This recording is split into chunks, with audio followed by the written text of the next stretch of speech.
Well, welcome to our special 4th of July episode. Today we're diving into the hidden side of America's founding with historian and author Dr. Richard B. Spence. Dr. Spence is known for his book, Secret Agent 666, which explores Aleister Crowley ties to espionage, and he's an expert on the world of secret societies and esoteric symbolism. In this episode, we'll look at the Revolutionary Era in a new light. Was it just a fight for freedom? Or were secret networks, Masonic symbols, and conspiratorial influences woven into our founding story? Well, get ready for a fascinating conversation that uncovers the mysteries behind the Declaration of Independence and the forces that shaped the birth of our nation. I'm Tony Sweet with Truth Be Told. Please welcome to the Truth Be Told studios, Dr. Richard B. Spence. Hey, there he is. Are you in picking potatoes in Idaho? No, I don't live in the potato part of it. Oh, I live in the trees and bears part of it. So. Oh, okay. Well, don't be picking any bears; they might get mad at you. So. No. Well, thank you. I was looking it up. It's been 3 years since you've been here before, so I'm excited to have you back. And just to get started, any new books that you're working on that might be? I haven't been working on books. I've been working on video series. Ooh, tell us about that. For the great courses. So, I did Real History of Secret Societies. Mm-hmm. And since then, I've done Crimes of the Centuries, which is also a great video course. And then I did Secrets of the Occult. Ooh. So if you want a crash course in occultism, you can check onto that. Again, I have to add through the great courses. And I just completed filming, it won't be out until later this year, one on great villains of history. So there you go. Who's the and great working villain? on various other projects, and I started my own podcast, but I'll pitch that at the end of the episode. Let's do it. Well, okay. Well, again, this is 4th of July. We love celebrating our American history. As we know, our society, we don't want to think about America being in a negative light, but, sometimes great things come from negative things. So I want to jump in by saying that we're going to be talking about Masonic and secret societies. And as we dive into this, can you help us understand what we even mean by when we say secret societies in the context of the founding era, in our founding fathers, and how would you define them as a historian? Well, secret societies aren't much different in the 18th century than they are today, or that they've ever been. So they have certain basic characteristics. And the first, maybe most important characteristic is that they choose you, you don't choose them. So members are you are honored, you are invited to become a member, you are accepted. It's like joining a cult. Think of it that way. You're brought in, and to get there to begin with, you have to pass some kind of litmus test. I mean, there's some reason why you are accepted and some are not. Right. So that adds the element of exclusivity and chosenness to it. Remember, you just didn't go in and fill out an application. Right. You were chosen and you were accepted to become a member. So that's the first step. So once you actually pass muster and you are chosen and you're then brought into the society, you're then put through a series of initiations. And those are generally successive initiations. You usually advance in different levels of membership. Mm-hmm. Sometimes there's only one. It's a lot more interesting if there are 3 or 4. It's like merit badges that you can earn. Who just wants one? So you have to pass tests of initiation, and those can range from being purely ceremonial to very serious. They can involve, and I'm thinking, remember, when we're talking about secret societies, we're not just talking about things like Rosicrucians and Freemasons. We're also talking about college fraternities. True, right? Yeah. College fraternities are a perfect example of a secret society, and here's one of the reasons why. They're not secret, are they? I mean, everybody knows they're on campus. They live in a big house with weird Greek letters on it. Nobody knows what they mean except them. So, it's like having a sign on your business that is in a language that no one can read and no one knows what it means, which this means what are you advertising? Why is it? Because it's only advertising to the initiated, the people who are in the know. So fraternity initiations are alleged to some cases be a little rough. I think Masonic initiations are, pretty much pantomime. They're sort of play acting as you go through it. So you go through the initiations, and another important step is that you are sworn to silence and loyalty. So this is where the secret part comes in, which I think is commonly misunderstood.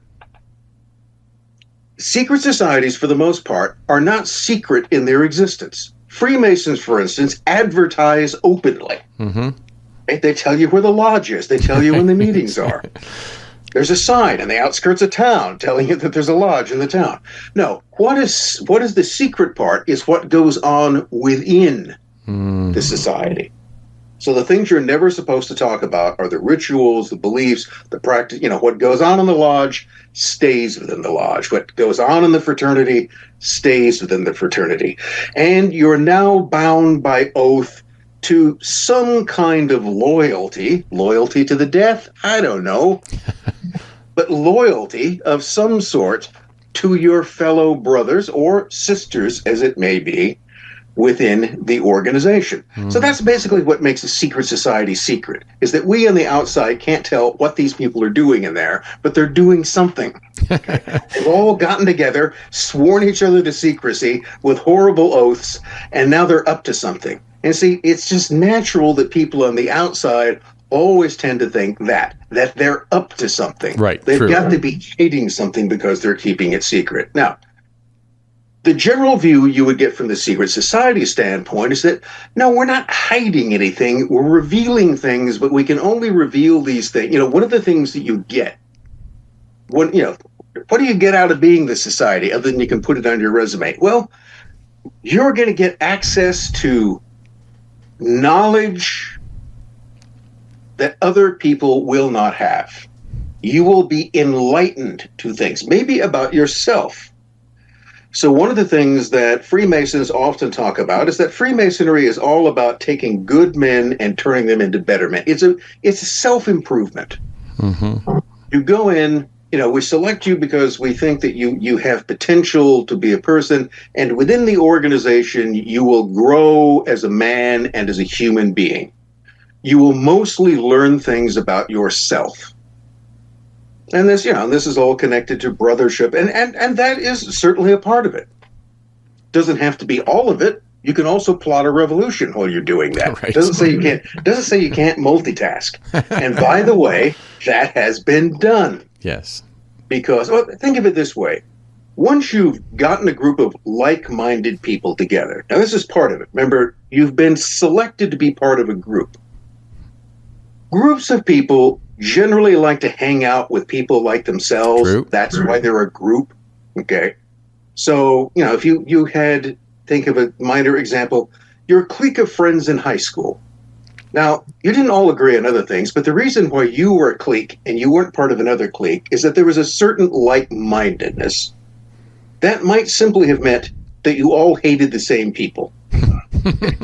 For all the other cliques that you disliked. Right. So you were basically united by what you didn't like. Or there might have been other factors, but you get a group of... So a secret society is most likely, through this process of selective recruitment and initiation and secrecy, is going to create a body of like-minded people. They will share certain ideas. And once they are put together, let's say, for the purposes of advancing human potential, of making themselves better men, well, you also got a group of like-minded people that meet on a regular basis and are sworn to never talk about what they do. Now, if you wanted to carry out a political conspiracy, that's the perfect cover to do it. It works pretty well. I mean, you have the lodge meeting, and then the lodge meeting is over, and then you go to plotting overthrowing the government. You can argue it's kind of two different things. But yes, that it doesn't happen in most cases. So, what happened in the American Revolution? And let me give an example of one of the things that you might have heard or other people might have heard. About 20 years ago, I attended a commissioning ceremony on the University of Idaho campus for some naval ROT officers who it was their commissioning ceremony. Right. Right. So it was a public event. And the fellow who was the guest speaker on that particular occasion was the head of the local Scottish Rite Masonic Society. So he proudly billed himself as a Freemason, and not just a Freemason, but a 33rd degree Scottish Rite Freemason. And that's a lot to conjure with there. So he was well advanced into the fraternity. And he gave his pep talk, and I can't tell you the rest of what he said, but he started out by saying something I thought was quite astounding. He goes, "This country was founded by Freemasons on Masonic principles, and you are now being commissioned to the Navy of the United States, which is a Masonic republic founded by Freemasons on Masonic principles." I thought, whoa, I've never heard somebody say that in public before. Wow. Now, the fellow who was sitting next to me, well, I knew was also a Freemason. He's just, third degree regular Freemason. I said, well, what do you think of that? Okay. You heard what he said, right? I go, this was later. And he goes, yeah. I go, well, do you think he's right? And he goes, well, I think that's his point of view. You could have that point, again, right. That's the story that he wants to believe. I think maybe that's going too far, but that's just my view. Now, this little episode illustrates a number of things. One, it illustrates that there actually are people. I've heard this. I've seen it alleged, other people saying this, and I've seen it in writing, but I've never had anyone in a public setting proclaim that. So this is not an uncommon idea. The 33rd degree Freemason who said this, I'm sure, was told this by someone else. I don't think this was an idea that just popped into his head. So this was an idea that had been passed on and was just firmly believed in some quarters. But then you would find, remember at the same meeting was a Freemason who didn't really believe that, but nevertheless was willing to allow that the other guy did. The other thing that represents is that Freemasonry isn't a corporation. That is, nobody owns the rights to the name. Right. There's no individual anywhere, whatever they may tell you, who speaks as a kind of pope of Freemasonry. There is not, nor has there ever been, any such thing, no matter what some people might claim. There's never been any centralized authority. And this is why you have different jurisdictions. You have branches of Freemasonry that don't recognize other branches of Freemasonry. The term that you'll often see thrown around is irregular. So, okay, so I'm a Mason and I belong to a regular lodge, which means a normal one. Okay. And there are other people who belong to irregular lodges. And that's sort of saying that, it's a bit like the Catholic Church saying that Protestants aren't heretics, but they're in error. There's something, That's they're a not t-shirt. Exactly heretics, but they're just wrong about certain things. Right. But we still have to acknowledge that they're still Christians, reluctantly, right. as wrong-headed as they are. And that's sort of the difference between regular and irregular Freemasons. So if you hear someone say that someone is irregular, it's a way of saying I don't really have to pay any attention to what they say, and their beliefs don't have any binding effect on me. They're weirdos. Okay, they're Freemasons, but they have some sort of weird idea. So here you have the divergence of opinion that you could find among Freemasons. You have one fellow expressing quite firmly his belief that he lived in a Masonic republic founded by Freemasons on Masonic principles. Well, how does that actually stack up if you go back and look at that period in American history? Because this is probably something you've heard, that I've heard people say that everybody who signed the Declaration of Independence was a Freemason. Everybody who signed the Constitution was a Freemason. Washington was a Freemason. True. Benjamin Franklin was a Freemason. True. So were lots of others. Thomas Jefferson was a Freemason. Well, Probably. Okay, we'll see the difference in that. So one of the things you want to do usually is to look at numbers. Okay, this is one of the things that I urge people doing any kind of research. Always pay attention. Look at the quantification of things. So, what was America like in 1776? Well, the colonies, the 13 or 12 at the time, had about something less than 3 million people. Now, out of that 3 million people, if you eliminated women who normally could not, but in some rare cases can be, members of Masonic lodges. Okay. Remember, there are some Masonic lodges rarely that have historically admitted women. Right. All the other ones call them irregular. So out of that 3 million, you might have had 400 to 500,000 adult males who would have been theoretically, they would have met, they were the right gender and the right age to be Masons. Mm-hmm. So how many were there out of these almost 3 million people? It's a rough estimate, but probably the number was somewhere between 4,000 and 6,000. Oh, wow. So not that many. Not that many. In fact, remember, almost 3 million people, and you've got at tops 6,000.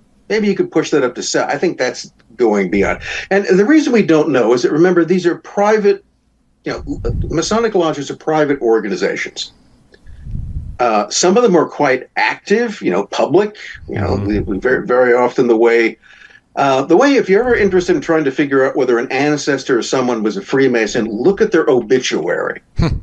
Because that's where that type of thing will be mentioned. And very often, if they were in good standing, the other thing to do is go through cemeteries and look how many people have compasses and squares on the tombstone. That guy was a Freemason. Okay. So you had a relatively small group of people, and that's interesting to note, that out of this population of 3 million, you've got maybe, let's round it off and say around 5,000 men. So who were they? Well, for the most part, the other thing about Freemasonry then and now is that it's not cheap to belong. Right.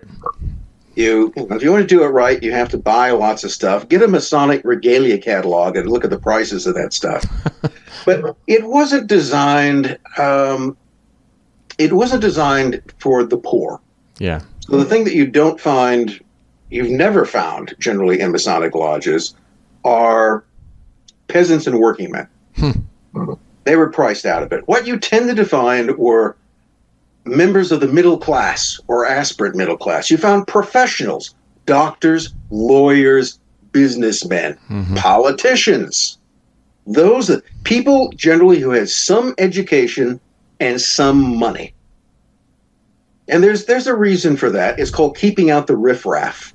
If you make, and it's deliberate. If you make the cost of membership high enough, you will weed out those people who can't afford to be a member, right. And you don't want there anyway. It's the country club type of thing. Right.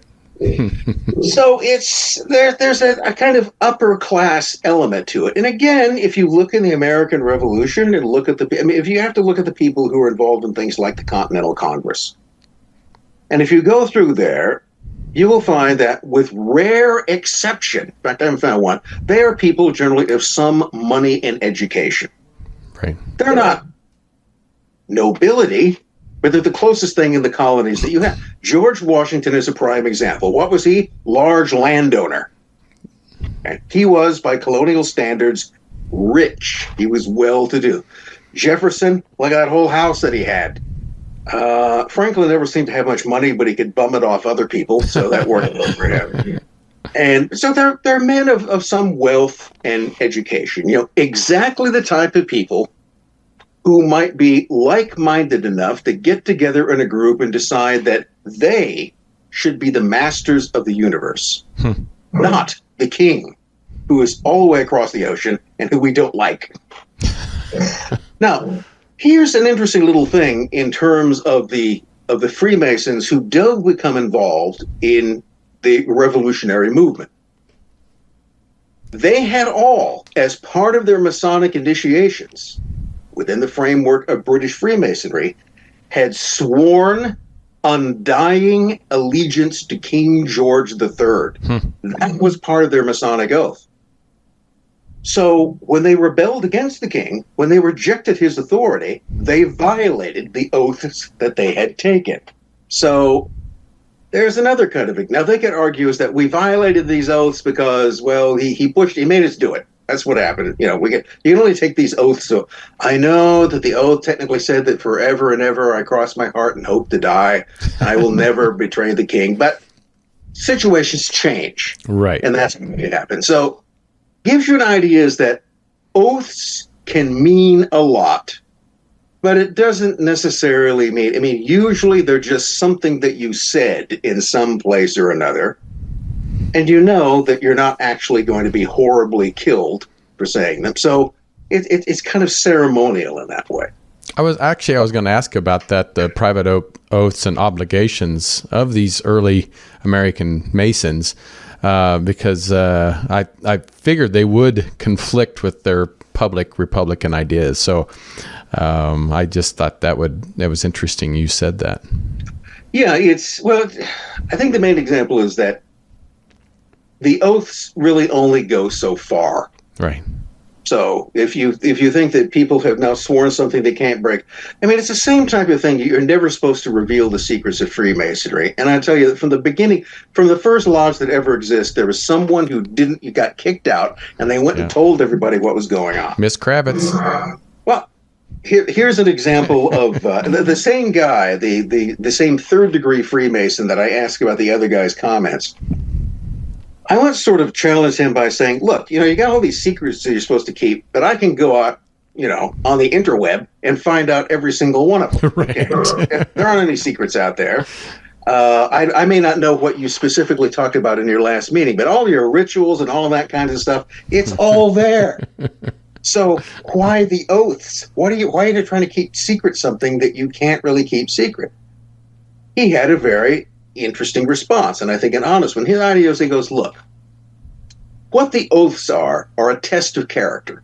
And the reason why you were admitted into the Brotherhood is because it was assumed that you were a man of character and honesty, and you took this oath and you swore these things, and that's a test of your character. So if you break your oath, no, we're not going to drag you down to the seashore and tie you to a pole and wait for the crabs to eat you. Okay, we're not going to do any of that because we can't.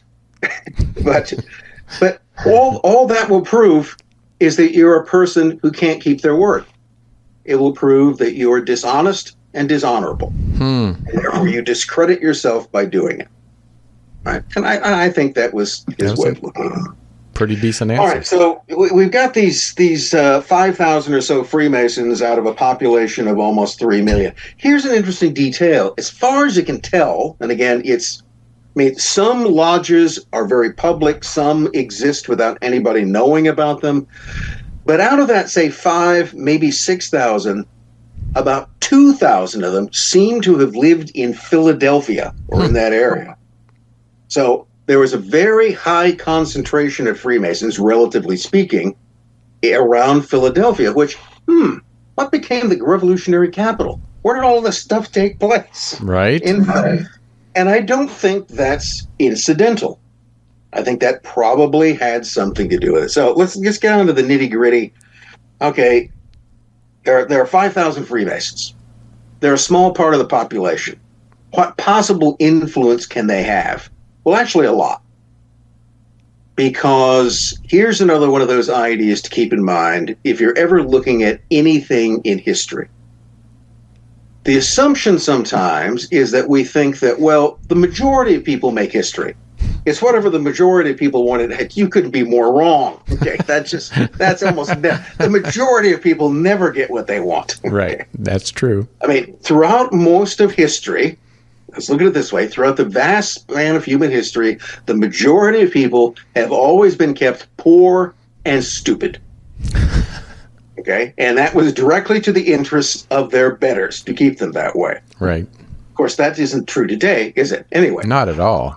Not at all. So, no, they don't want to have. So what actually governs history, if you look at it, are organized minorities. Small groups of people who get together, they have an idea, they're motivated by some kind of idea or ideology, and they get, what are we describing here? Okay, a lot of like-minded people get together and usually on their own in secret begin to work upon an agenda. That's what guides everything, and it always has. Good, bad, or indifferent, that's just the way that the world works. So a small group of people, depending on who they are. So first, one of the things we've noticed is that maybe there are only 5,000 or 6,000 Freemasons, but we've already noted that they're almost all in the upper echelons of society, which immediately vastly increases their influence. These are people who often hold public office, they're involved in professions, they know the law, they have money. Those are the type of things you need to make things happen. So go through the numbers. There were 56 signers of the Declaration of Independence. Now, of those 56, 9, just 9, were definitely Freemasons. How do we know that? Because they publicly declared themselves to be. There's no question about it. So 9 out of 56. But because sometimes people didn't declare that, because it isn't always clear, it could be as many as 21. So you've got people who we know were Masonic brethren, and then other people who tend to look, were probably Masonic. See, that's where Thomas Jefferson comes in. There's no record of Thomas Jefferson, so far as I know, that's not everything, being the member of any specific lodge. That's generally the way that you would figure that out. But on the other hand, Freemasons, since the Revolutionary era have claimed him as a member, and everything that came out of his mouth was consistent with him being a member. Wow. So if Jefferson wasn't a Freemason, he was someone who was highly sympathetic and influenced by their ideas. I was going to say, he sure sounded like He sounded, okay, Yeah, it's the whole thing. If it looks like a duck and it walks like a duck and quacks like a duck, it's probably a duck. Right. And in this case, I think that's true for him. So, 56 signers, 9 definitely Masons, 21 possible. That means anywhere from about 16 to 40%. That's a pretty wide margin. If you look at the Constitution, 13 out of 39, so a third, or 33%, we know, but that could have been as many as 70% if you include the possibles. But the most interesting thing to me is if you look at the general officers in Washington, a Freemasons Continental Army. The place that I found the highest degree of Masonic membership that you can document is in the officers of the Continental Army, where 33 of 74 Wow. are definitely Freemasons, and it may have been as many as 50. So That's a lot. So what does all of this boil down to? Does this boil down to where we can say that everyone who did that Freemasons were running the whole show? No. Are they present? Yes. Are they present in a vastly disproportionate number to their part of the general population? Yes. So they were being considered the 1% I mean, there's nothing there. But now you tend to find that in significant number, in any case, it always significant participation at every level of the revolution. So there was bound to be influence there. Note that the guy who will become the first president of the Republic is, again, a Freemason, and a very proud and open one of that. You've got the whole portrait of Washington in his Masonic regalia. So there's no doubt that Freemasons as a collective group were both present in and highly influential in the making of the American Republic. That isn't the same thing as saying that they might have thought they were creating a Masonic republic in the same way that this guy later on thought that's what happened. Doesn't mean that's what was actually there, but this comes back to this whole thing. Is why the appropriate answer to a lot of historical questions, and actually most of the questions in life, if you want to admit it, is maybe. Maybe, might be. Okay, did mom really like you, bastard? Say, maybe. Okay, I don't know. And you don't really want, because there's always a level of uncertainty of this type of thing. So if you just look at the numbers and the range of possibilities, they are there. They are there in appreciable numbers. They are influential at some degree at all levels. But to what degree they're all working together to achieve a Masonic agenda, what would that be? Unless you knew what the agenda was, it's hard to say whether they're working on it. But, later on, Freemasons could argue that did Freemasons play a substantial and influential role in the revolution? You bet they did. Did they run the whole show? Doesn't look like it. Here's another little example of how Freemasons can actually oppose each other. Oh. So the great hero of the revolution, the great military leader, was, of course, George Washington, who was a Freemason. Now, who's the great traitor of the American Revolution? Benedict Arnold, who was a Freemason. Oh, so he was too. Wow. The traitor and the hero of the revolution are both Freemasons. And then when you were at, the decisive battle in the revolution is the Battle of Yorktown. You've got Washington, who is a Freemason, aided by the French commander, the Lafayette, who is a Freemason, and also by a German mercenary, von Steuben, who is a Freemason. And they are opposed by General Cornwallis, who is, a Freemason.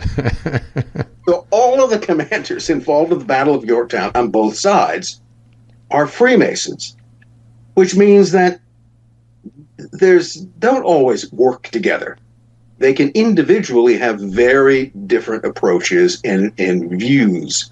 So again, Freemasonry is a very diffuse and diverse thing. You can't really put everyone in it into the same. They don't all fit into the same mold as anyone else. So there's, I think that probably the most influential Freemason possibly in the whole revolutionary environment was Benjamin Franklin. Why? I'm going to ask you a question about him too. But Franklin was long associated with advancing American cause in France. And remember, the French, who committed both troops and, above all, money to the revolution, pretty much guaranteed its success. It's an interesting historical point. Without French monetary and military support, especially the money, could the revolution have succeeded? We don't know, but it would be much less likely. And it's certainly possible that it would not. So the diplomacy of that, the diplomacy, for instance, of France, Britain is a monarchy. Right. So the Americans are colonies that are rebelling against their rightful monarch, which all those guys had agreed, the day before. And they're now trying to persuade another monarch, Louis, to give them money to help them break away from their rightful monarch. Now, monarchs very often are they're sensitive to that fact. If I help the subjects of a king, even if he's my enemy, overthrow him or break away from his authority, I'm somehow sanctioning that that's okay. And, at some point, we kings have to stick together. Right. And remember, the basic principle that I and the King of England and all other kings and monarchs and czars and poobahs agree upon is that we're supposed to be obeyed. So we can't go around subverting the authority of another king's subjects. But nevertheless, Franklin is able to achieve that. He's able to achieve probably what is the single most important diplomatic coup for the American Republic, securing French support And he did this through the help, again, of French Freemasons like Lafayette and others who would go on to play a role in their revolution, which is going to be fairly pronounced as well. And that's where I think the Masonic connection came in, was important. I think it was probably that the lodges themselves were used as a cover for meetings and for discussions. You know, the idea of carrying out secret diplomacy within the lodges, which otherwise appeared to be not. I mean, that isn't what the lodges are supposed to be doing. That's what it is that they can be used for in that regard. Well, can I ask you this about Franklin? Yeah. About Franklin, because I watched the series that was on Apple TV, which I really enjoyed, because we never really got to see that story other than books.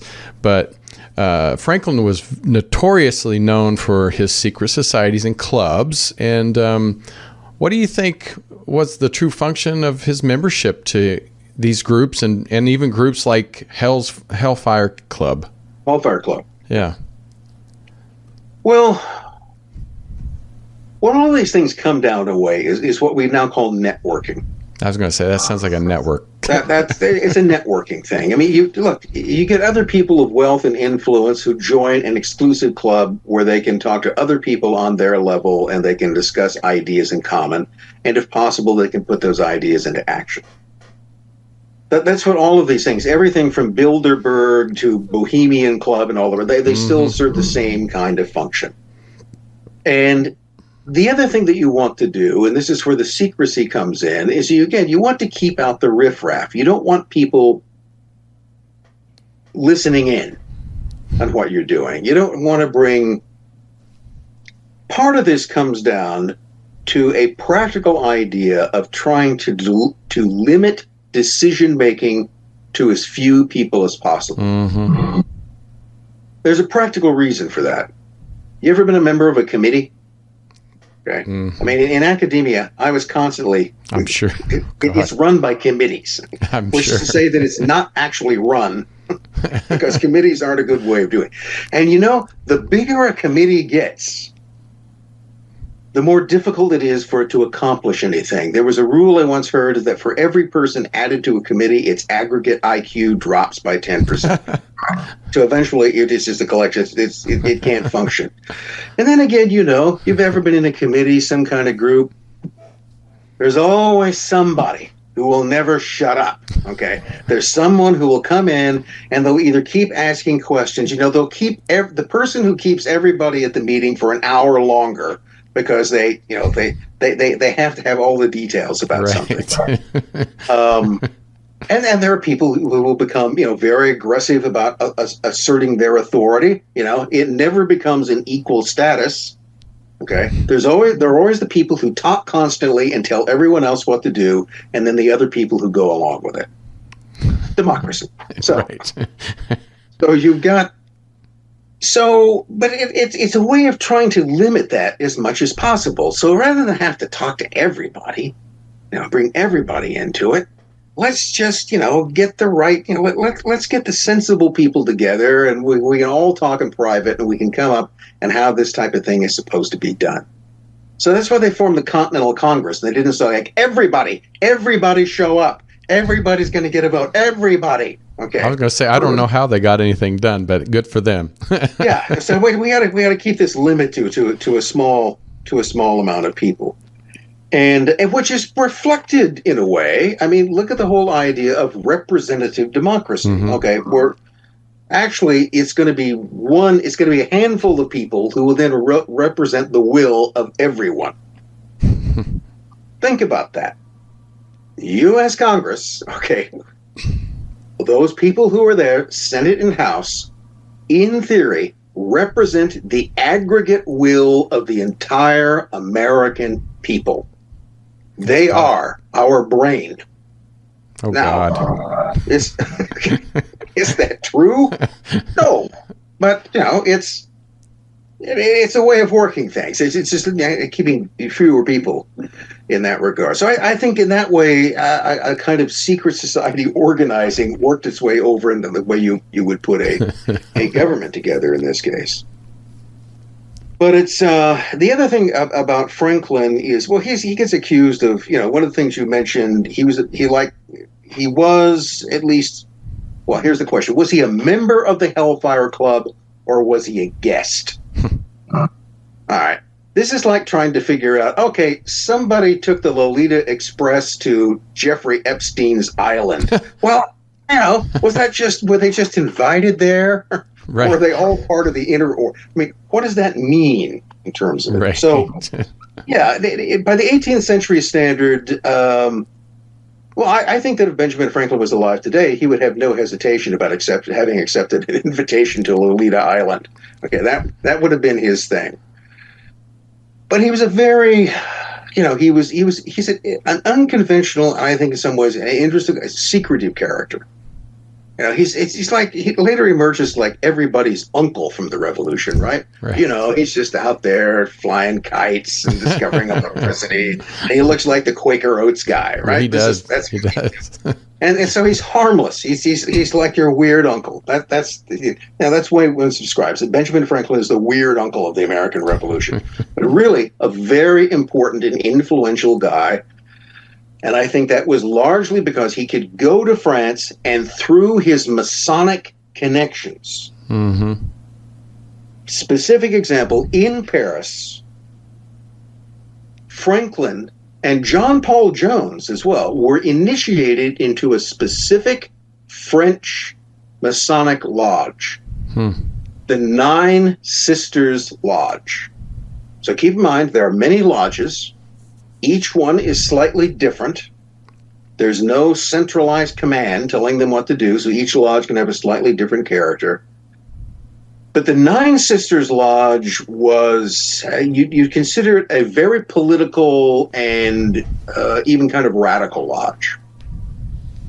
And if you look later in the French Revolution, you'll find that the Nine Sisters Lodge is a kind of almost command base. It's a place from which many influential characters emerge. The Duc d'Orléans becomes a part of that. Lafayette is connected with it. Voltaire, the French philosopher, is also initiated in the Nine Sisters Lodge.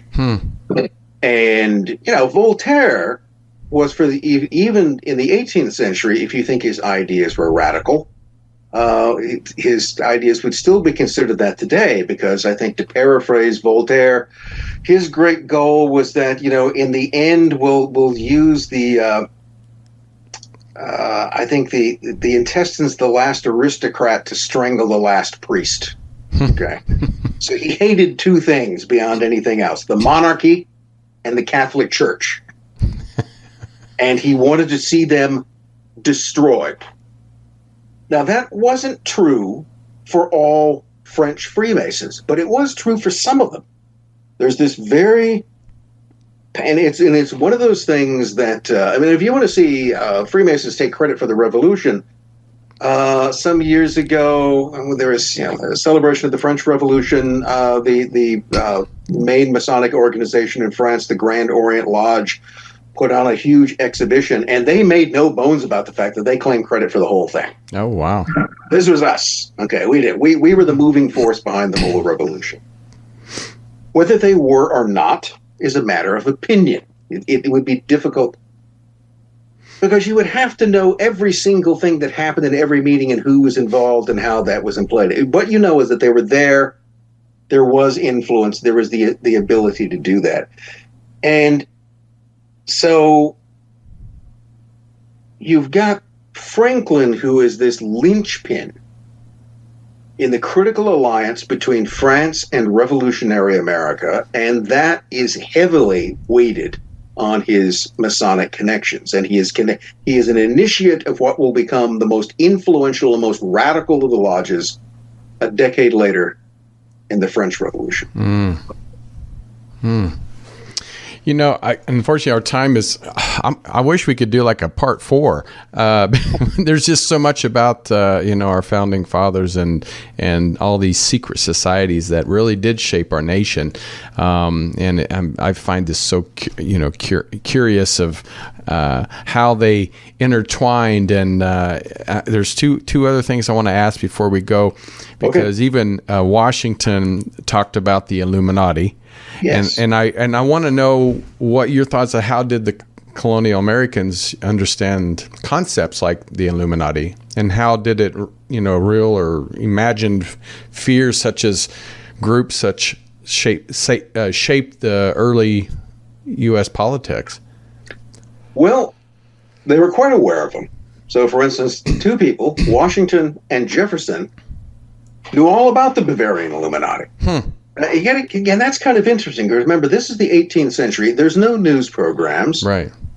All right. Everything has to be put on a wooden ship and take the better part of a month to cross the Atlantic. Okay. News doesn't travel fast.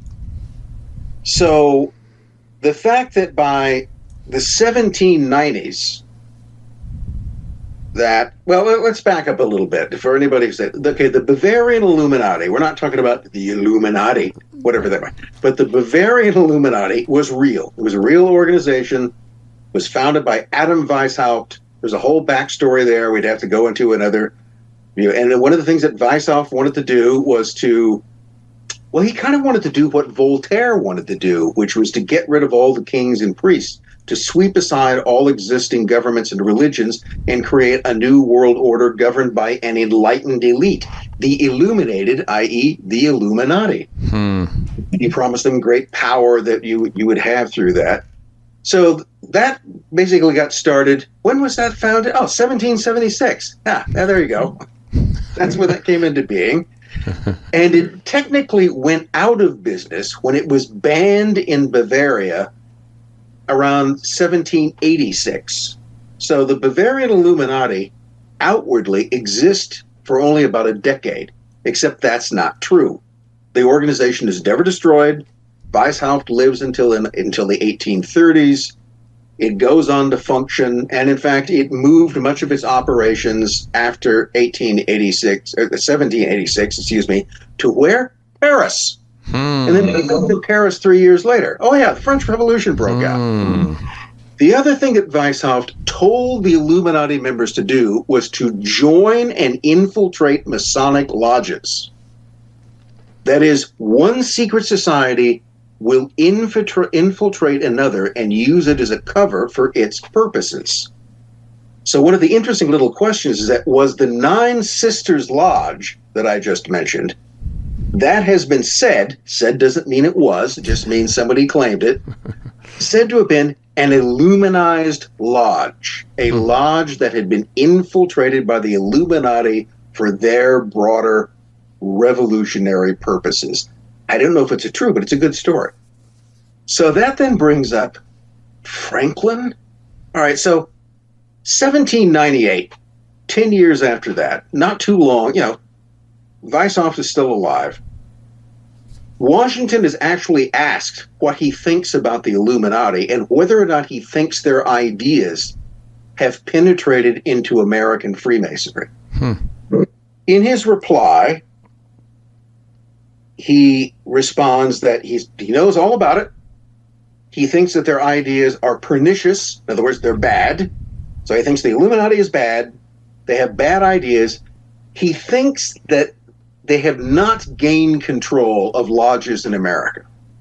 They're here. They have some kind of presence, but he doesn't think that they're terribly important. But they're bad. Now, on the other hand, Thomas Jefferson, remember the guy we're not really sure was a Mason, he thinks that Adam Weishaupt was a philanthropist and that the Illuminati was just the greatest thing since sliced bread. Okay. He thinks their ideas are great. Wow. So there again, maybe the two key figures of the American Revolution, George Washington and Thomas Jefferson, one a known Mason, one a probable Freemason, one who thinks the Illuminati are evil, the other who thinks the Illuminati are good. Now tell me what that proves. Wow, that's kind of interesting that two of the most influential and our first presidents to have opposite opinions of the Illuminati. That's pretty crazy. I think the most interesting thing to me is that they both knew what the Illuminati were. Yeah. But they had different opinions on it. So they had completely different, and enough awareness that they came to different opinions about it. How, and before I ask this last question, how was the relationship between Washington and Jefferson? Since they had so much, I mean, they're part of the founding fathers, but yet they had so different opinions of the Illuminati. Well, they're both from Virginia. They both have large estates. They both own slaves. How different could they possibly? I mean, right. Washington is much more a military man. Jefferson isn't really that. Their personal relationship, I don't know. And how would you really? Yeah, I guess so. I mean, we see the way that people, with political figures, it's always difficult to tell. They always put on a good face in public. Everybody's always smiling and shaking hands at pictures. All right. It's like you would just assume that LBJ and JFK just got along famously, right? Actually, it was opposite. Johnson hated him. Yeah. We won't go there, but nevertheless, whatever else, the vice presidents often detest the presidents they serve, and vice versa. So whatever you see going on in public, and the relationships, the smiles, the shaking of hands, all the rest of it, that's not really what's going on. Yeah. So, Jefferson and Washington seem to have cooperated well enough, but they were men who had different worldviews, even though they were both rich Virginians who owned huge houses and slaves. So, at least Jefferson had lots of kids.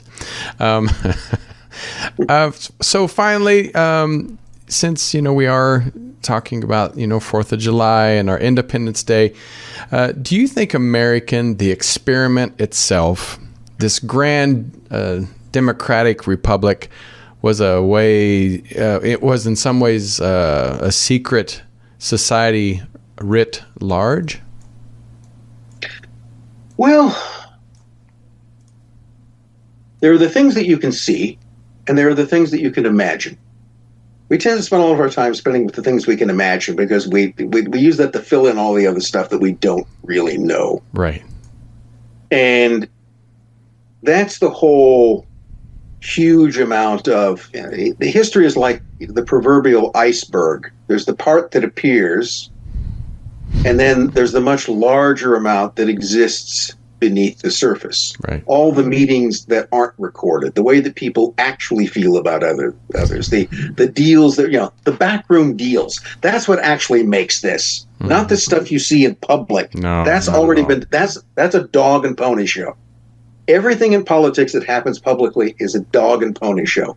All the agreements have been made behind the scenes because you don't want people to screw up in public and argue. Okay. We're all supposed to agree upon that. There is something to the idea of creating republics weren't something that was invented in the American Revolution. I mean, republics were essentially the Venetian state was a republic. And it was ruled by the Doge. It was ruled by the aristocracy. The Greeks gave us every form of government that we have, right? Monarchy, oligarchy, democracy, you name it. Somehow they came up because they couldn't agree upon anything. So Plato's Republic, go back and look at Plato's Republic, which was the idea of having, the right people, the smart people in charge and keeping the rest of the people in line. That's not inconsistent with a republic. A republic is not, as sometimes people point out, is not the same thing as a democracy. And a democracy means a system of government in which all the people are, most people. What do we? Do we mean everybody? Okay, so it's all right. In which most people contribute, but equally in the same way. Do they all have the same influence? So the terms themselves are somewhat vague. A republic was a state governed by something that was by some sort of collective leadership. There was a group of people who ran it instead of one person, but not everybody. And even if you go back to the Greeks, if you go back to the Greek city-states, well, first of all, most of the people who live in the cities couldn't vote, so it was only a relatively small number of them doing it. But the idea in the 18th century of taking what were a group of former colonies, and then part of this is to keep in mind what the colonies were. In the view of the monarchy, the colonies all started out as business ventures. Right? Someone goes to the king and they get a charter, all of them, to go and found a colony in his name in the Americas. That's how every single one of them got started. They all went to the king and asked his permission to do this. Nobody just went and founded a colony. No, and they wanted to do that because once you get there, you want the king to defend you from the French and the Indians. Mm-hmm. So you need, and this is later what George III would argue is that, okay, you bunch of ingrates, okay, you exist because I chartered your existence to begin with. You all owe your existence to me and to the monarchy. And you were created for what? You were created to make money for England. You weren't created to go, okay, and we let everybody, all the weirdo religious cults, the pilgrims, all of those people that we didn't want, we sent them off over there, and you were supposed to work hard and make money for England. So yeah, that's why you exist. We didn't create little countries. We just created economic ventures. You're a company. We own you. And that's how how interesting corporate world is. Okay. So we all began as these sort of colonial corporations in that regard. But it was a concept of a type of state that, although not historically new, was going to take some kind of new form. I mean, they were imagining something which didn't exist. And if we were just looking in terms of Jefferson and Washington, they didn't always imagine things in the same way. Right. I'm not sure that any of these people had some sort of, and if there was some kind of, the thing that comes across again and again in Freemasonry is the concept of brotherhood. Yes, that's for sure. Universal brotherhood. And I've actually got an interesting speech by a prominent American Freemason in 1916 in the midst of the First World War. He goes, well, the reason why there's a war is there isn't universal brotherhood. Okay. Basically, if the lodges were in control, there wouldn't be a war because this wouldn't happen. Freemasons wouldn't fight each other that way. Well, they would. But the universal brotherhood, he argues, equals universal peace. So there was this concept of creating a state in which there would be what kind of, first they started out with the Articles of Confederation and, which actually, you should actually go back and look at those. They're kind of interesting how you would run a country on those. But, the whole problem with that is that under that system, the states were supposed to fund the federal government. There was a very small federal government. And so the federal government was just funded by the states. Okay, you're all part of this. You have to chip in to run this. And what it actually collapsed on was when they wouldn't. They disagreed over it. It's not fair. They're paying more than we are. Okay, well, you're Rhode Island and I'm Virginia. No, nevertheless. Okay, it's not fair that you don't pay as much. Okay, so they couldn't agree right away. They all felt that they were being cheated in some kind of respect. So I think there was a lot of imagination about what America was supposed to be, but I also think it's fair to say we're still figuring that out, aren't we? Mm-hmm. Yeah, for sure. It's still the experiment, and hopefully we won't run it into the ground, and we continue to build and continue to hopefully find that brotherhood and sisterhood. Here's an interesting way to look at it. Early on, if you go back, I think even in the Revolutionary era and later, what you'll generally see references that they talk about the country, it will be these United States. Rarely the term the United States, which really is two different things. It's two different ways of conceiving of the country. The United States is a single thing. there's a thing called the United States. These United States goes back closer to which was a group of sovereign,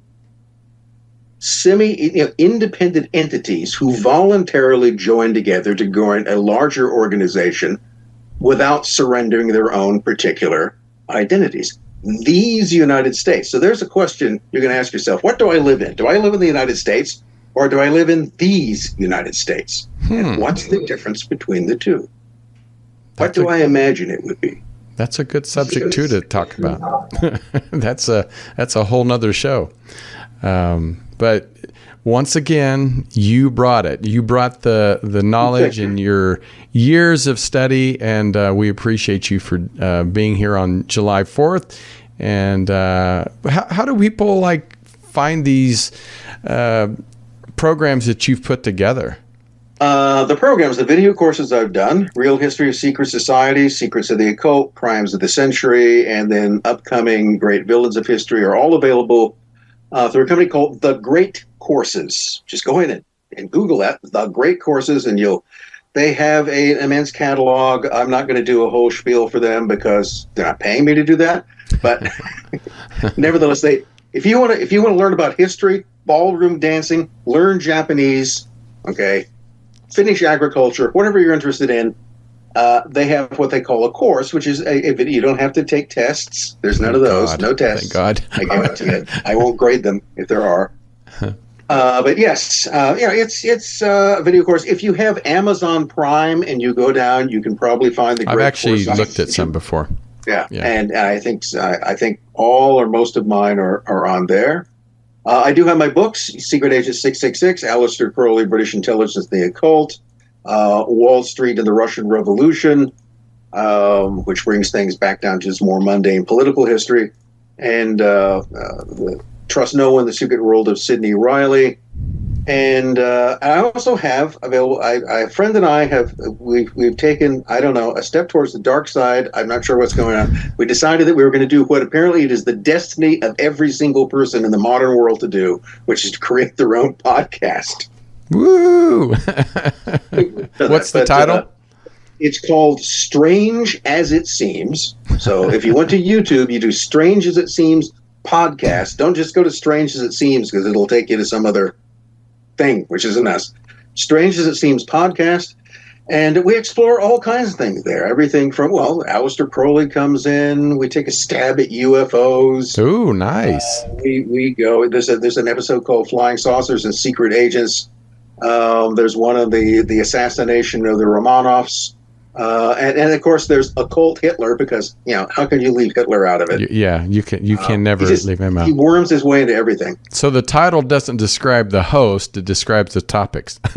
Yes, well, as our catchword goes, the more you look at the strange, the stranger it gets. But yeah, Strange as It Seems, and I would encourage anyone to go there and check it out, and of course, like and subscribe, because that's what the algorithm lives by. That's right. I've done it. I've surrendered to the algorithm. So, well, we appreciate you doing that. We appreciate you putting out the content, and you're going to have to even submit your podcast for the Parapod Podcast Awards, which is my third annual, which I started for people like us that we don't get the recognition. So I can't do it because I started it, but you should submit it. Parapod Podcast. Okay. Yeah. And but anyway, everybody, please go and subscribe. And this man is a great storyteller. I could sit and listen to you all day. And you're still teaching. And oh no, I'm retired. What? How is that possible? I did. I retired 5 years ago. How is that possible? Well, it was possible. It was very, very. It was 2020. Oh, true. And I was planning on doing it anyway. But yes. Well, congratulations on your quite happily retired, and that's how I'm keeping myself busy with these other things and yard work. So. Well, congratulations on the retirement. Thank you. So in that case, get all these books, listen to his podcast, subscribe, and let's support. And thank you again. But everybody, please Come back every Friday right here for Truth Be Told. We appreciate you for always subscribing, leaving comments, sharing the show. Until next time, take care of yourself and each other and have a wonderful 4th of July. Take care.